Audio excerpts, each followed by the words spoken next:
Hey viewers, I just wanted to shoot a quick intro for this video. This is for a 2017 F-250 that was purchased at auction, sight unseen. Damage in the front end, that frame rails I knew that had to be pulled, but the more that we uncovered, we realized that it was damaged much worse than originally anticipated. So ended up, the two options were one, to replace the entire frame, and or two, to replace the front half of the frame. I ended up going with the front half of the frame, and this video is for that. So unfortunately, I didn't have the time to do all the videos for removing the cab and all the other things that I did to get to this point, but I will have videos for everything else past here. So once now that we're done with the frame, engine has to go back in, cab has to go back on, front end has to be redone. So I know there's a couple out there, but hopefully this will be helpful for everybody that's out. Thanks. I just lifted the engine out, which really wasn't that bad. There was two bolts for the engine mounts, which are right there, and rigged it up a little bit on the forks so she wouldn't slide, and it lifted it very, very easily, even though it's pretty heavy. So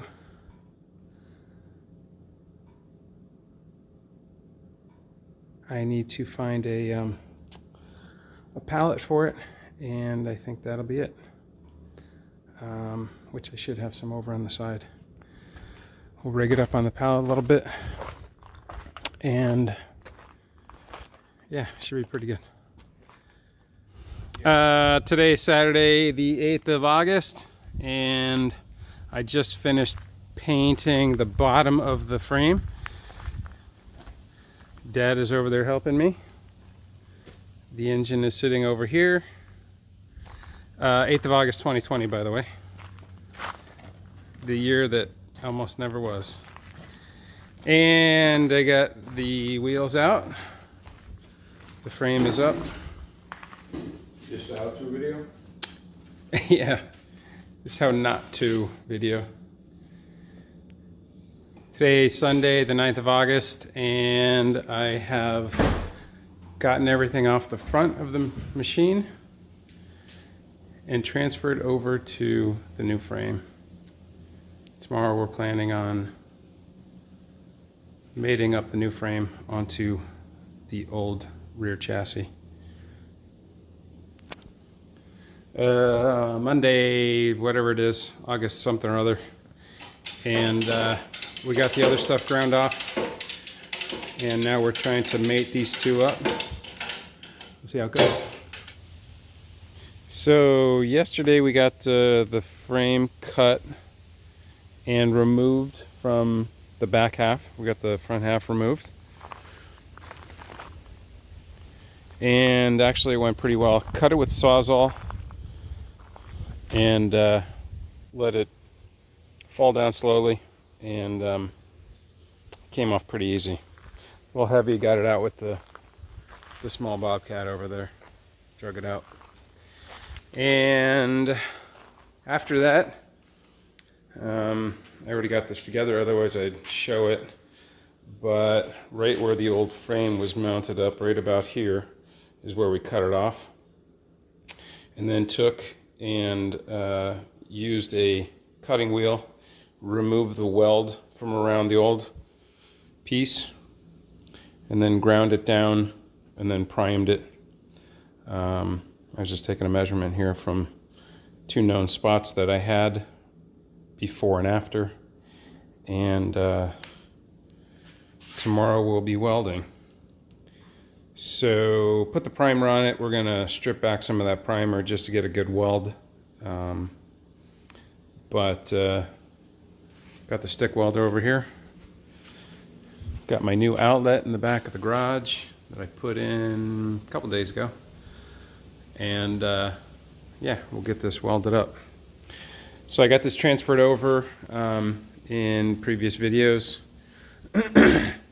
and just took basically part for part and took it off the old frame and then swapped it onto the new frame. And everything matched up really well. That old frame, I'll take a walk over here. It was crunched hard. As I've said in the past, when I first got this truck, I never expected it to be as hit as hard. I saw this frame rail, the right driver's side frame rail, was pushed over just about right in that section, and looked like it could be pulled relatively easily. And this frame rail didn't look bad at all. I mean, it still needed to be pulled, but it was fairly straight, no kinks and everything else. And then once I got looking back here, the whole frame is folded. I don't know how well that's coming out, but it's folded here. It's creased and folded right in there. And if we come around the other side, it's folded there too. So once I got the motor out, it was very clear that, yeah, this wasn't going to happen. So could have swapped out the entire frame. I think, I forget his name, Dave, had done a frame over for F-350. And I hadn't seen any out there for this one, so we wanted to tackle it. The front half of this frame was, I think, about $3,200 shipped right to here, and it was definitely a lot cheaper option. A little bit more work, but we got the welder, and yeah, so we went this route. Anyway, after we got everything swapped over here, yesterday ground off, like I said, ground off all the parts, and it went in pretty easily. Used the gantry on the front half of the frame, got it up about where it needed to be, and then leveled it out a little bit more with jacks on each side of the back, and then it started to go in, but it wasn't going in extremely easy. This side was sliding in almost effortlessly. That side was a little bit harder. But then we put a come along on both sides here, around the back, and to that spot in the frame, and also that spot over there. And then with a little bit of tugging, not a lot of pressure, it actually went very smoothly. So like I said, tomorrow will be welding day, and we'll go from there. More to come. You, all the time. Today's welding day. We got it all measured up and futzed around with it back and forth, but using these known points here on the new piece of the frame, back to the cross member, and also check for the same height here to here. So we got it tacked up on both sides, and in just a bit they'll be welded up. All right, so yeah, yesterday we welded this up. I wasn't feeling fantastic, otherwise I would have shot it right after or when we were doing it, but I just wanted to get it done and then give you an overview of what happened. So the welding went very smooth. We were going to use the stick welder in the back, the old Miller. Ford recommends either stick welding with 6011 rod or with a MIG, and we ended up going with the MIG right there. 240 volt input and 50 amps, so pretty beefy machine. And it went very smooth, no problems. So everything's back in line where it was prior to the cutoff and the removal of the front half of the frame. So next steps are to get those brake lines back in and connected. There's some fuel lines that need to connect to that fuel cooler right there. And I'm gonna take and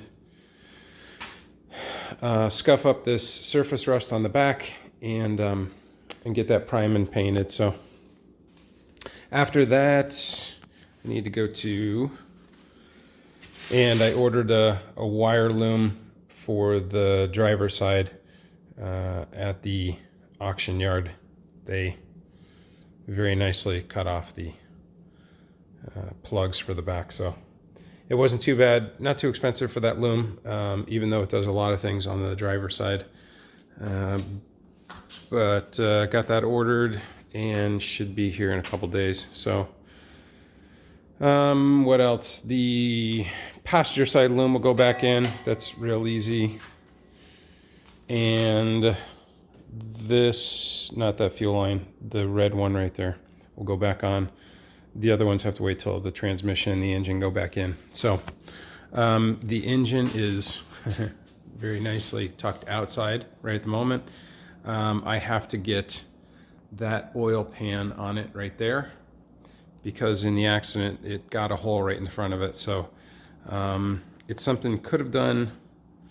Well, I had to change out the frame anyway, so by taking out the engine, it gives me perfect access to the oil pan and get that knocked out. All the parts are up there for it. That'll be in another video. Then we'll mate up the transmission over there and start to get this thing back together. Oh, the transmission cooler lines run up along this side of the frame, the passenger side of the frame, and I'm waiting for those before I could actually get the engine back installed. So what else?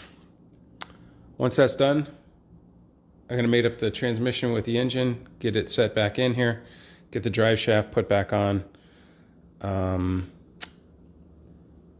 then start working on the cab, which will be in a later video. So yeah, this one was a success, and that's about it. Catch you soon.